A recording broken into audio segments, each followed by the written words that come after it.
तो चलिए आपको सीधे जोड़ते हैं राष्ट्रपति के भाषण से। 2015 में महामना मदन मोहन मालवीय और अटल बिहारी वाजपेयी को भारत रत्न से अलंकृत किया। इस वर्ष नानाजी देशमुख, भूपेन हजारिका और प्रणब मुखर्जी को भारत रत्न से अलंकृत करने का निर्णय लिया गया। जिन कर्मठ व्यक्तियों ने बिना किसी अपेक्षा के निस्वार्थ भाव से जन कल्याण के कार्य किए हैं, उन्हें बिना किसी भेदभाव के उनकी योग्यता के आधार पर राष्ट्रीय पुरस्कारों से सम्मानित करके मेरी सरकार ने त्याग और सेवा के आदर्शों के प्रति देश की प्रतिबद्धता जताई है। हमारी परंपराओं में संतों और गुरुओं का दर्जा सबसे ऊपर है। इसी महीने सरकार ने गुरु गोविंद सिंह जी के प्रकाश पर्व पर एक विशेष सिक्का जारी किया।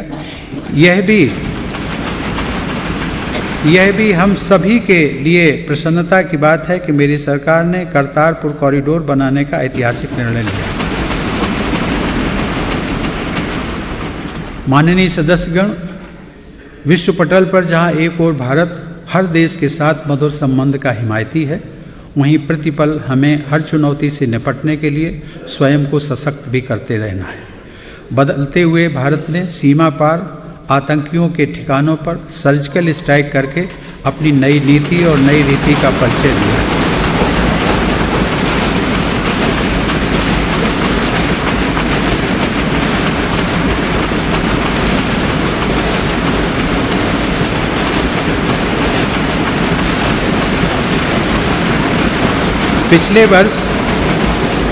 पिछले वर्ष भारत उन चुनिंदा देशों की पंक्ति में शामिल हुआ है जिनके पास परमाणु त्रिकोण की क्षमता है।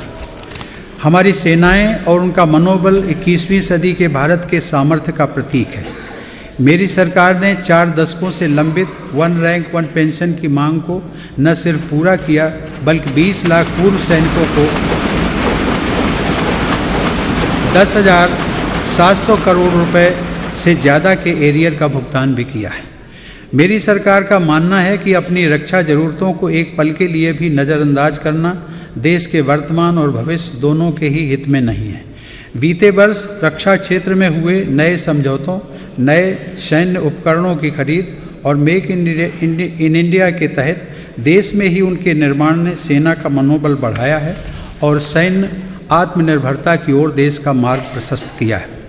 दशकों के अंतराल के बाद भारतीय वायुसेना आने वाले महीनों में नई पीढ़ी के अति आधुनिक लड़ाकू विमान राफेल को शामिल करके अपनी शक्ति को सुदृढ़ करने जा रही है।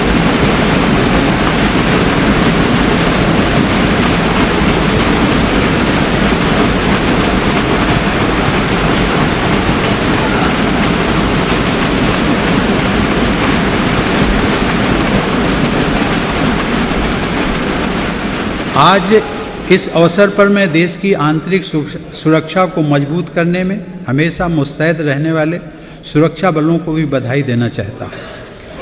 आतंक और हिंसा में कमी लाने में उनके संगठित प्रयासों की बहुत बड़ी भूमिका रही है। बीते वर्षों में माओवाद से प्रभावित क्षेत्रों में जितने युवक विकास की मुख्य धारा से जुड़ने के लिए आए हैं, वह एक रिकॉर्ड है।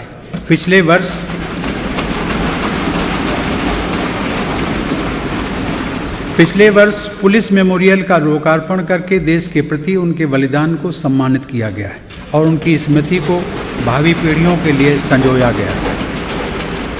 माननीय सदस्यगण, मेरी सरकार जम्मू, लद्दाख और कश्मीर के संतुलित विकास के लिए प्रतिबद्ध है। मेरी सरकार के प्रयासों का ही परिणाम है कि राज्य में विकास का वातावरण बनना शुरू हुआ है।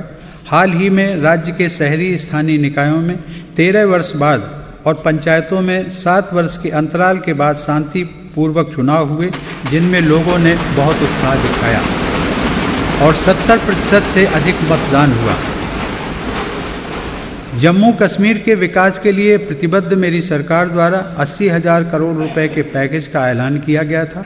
इस पैकेज में से इंफ्रास्ट्रक्चर, स्वास्थ्य और शिक्षा से जुड़ी अलग अलग परियोजनाओं के लिए अब तक 66,000 करोड़ रुपए से ज़्यादा की स्वीकृति दी जा चुकी है।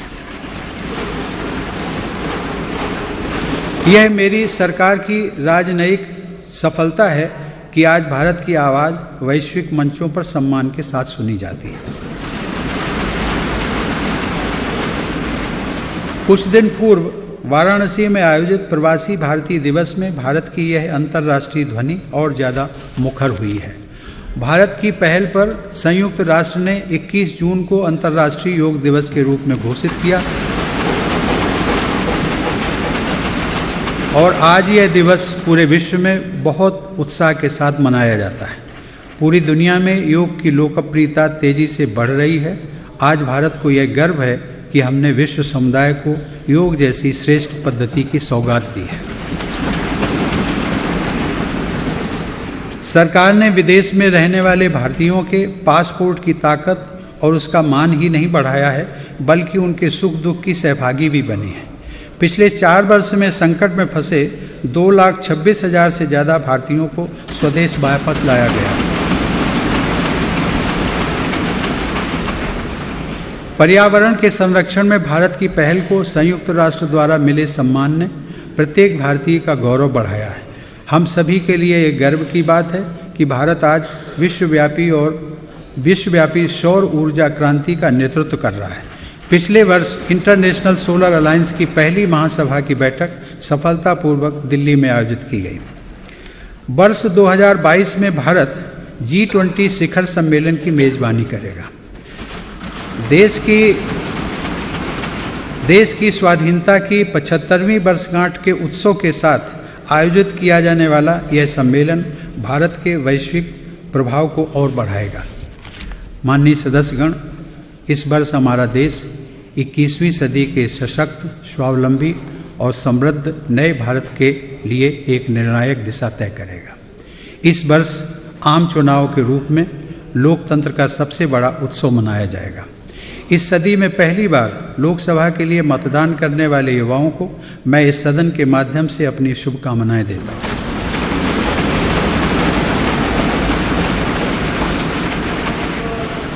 भारत का नागरिक होने के नाते अब वे अपने मताधिकार का इस्तेमाल करेंगे और देश की नीति एवं निर्णयों की दिशा तय करेंगे। मेरी सरकार के प्रयासों से पूरे देश में बेहतरी के लिए बदलाव हो रहे हैं और बदलाव की यह प्रक्रिया जारी रहेगी। देश के 130 करोड़ लोगों के आशीर्वाद और उनके सहयोग से मेरी सरकार नया भारत बनाने की ओर चल पड़ी है।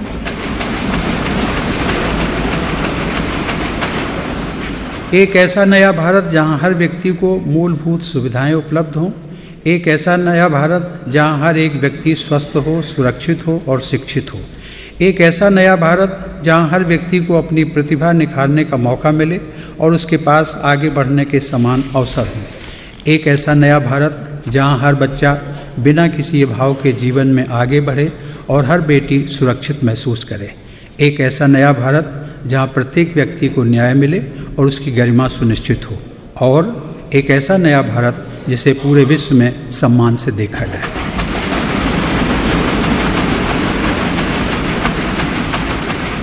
माननीय सदस्यगण, आइए हम सभी एक साथ मिलकर नए भारत के निर्माण का मार्ग प्रशस्त करें और 21वीं सदी में भारत की प्रतिष्ठा को नए शिखर पर पहुंचाएं। जय Hind.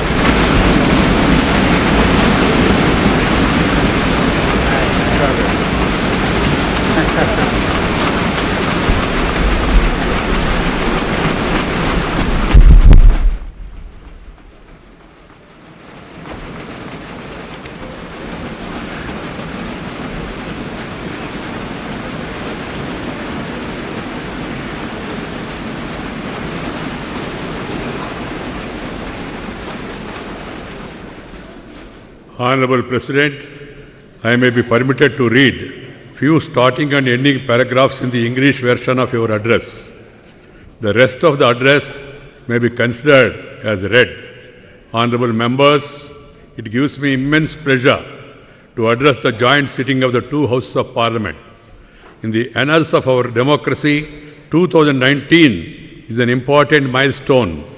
We, the people of India, are celebrating the 150th birth anniversary of Mahatma Gandhi, the father of the nation, this year.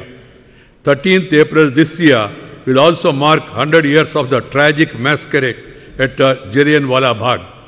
On behalf of the entire nation, I vow to pay tribute to all those martyrs who sacrificed their lives for a bright future for all of us. This year our country will also celebrate 70th anniversary of the Constitutional Day.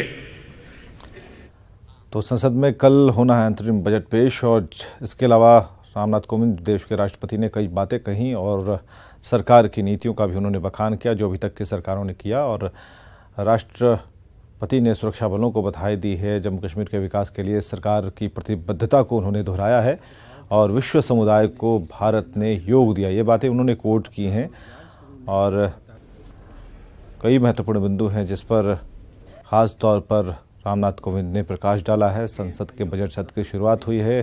राष्ट्रपति के भाषण से सरकार की उन उपलब्धियों को सामने रखा गया जिसके ज़रिए सत्र की शुरुआत हुई और कल पेश होगा अंतरिम बजट।